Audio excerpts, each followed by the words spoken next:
it gets even more interesting when you talk about empathy. A lot of people on the spectrum can identify feelings and discuss feelings with other people on the spectrum without any Interesting. issues.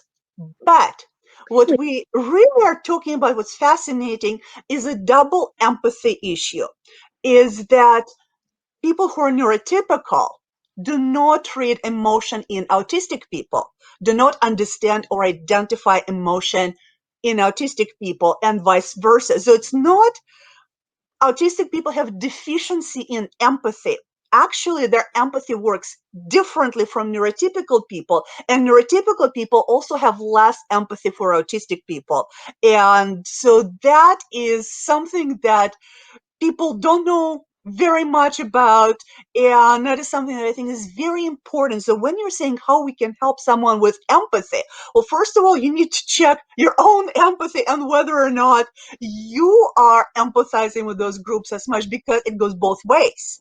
And don't just assume that it's a deficiency on the side of autistic person, because it is much more likely that the understanding of emotion difficulty actually goes both ways. So don't Wow. assume.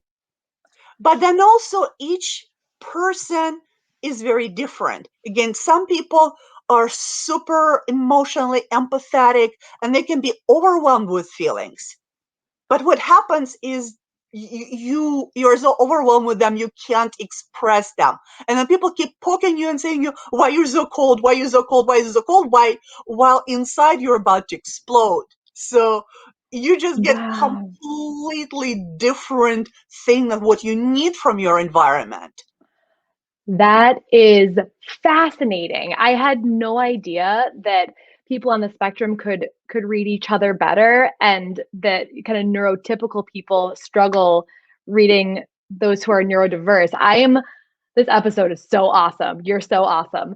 So Well, then thank you. how I'm an organizational psychologist, so I'm barely scratching the surface here when I'm talking about clinical topics, That's good but though. there's definitely a lot more to look at.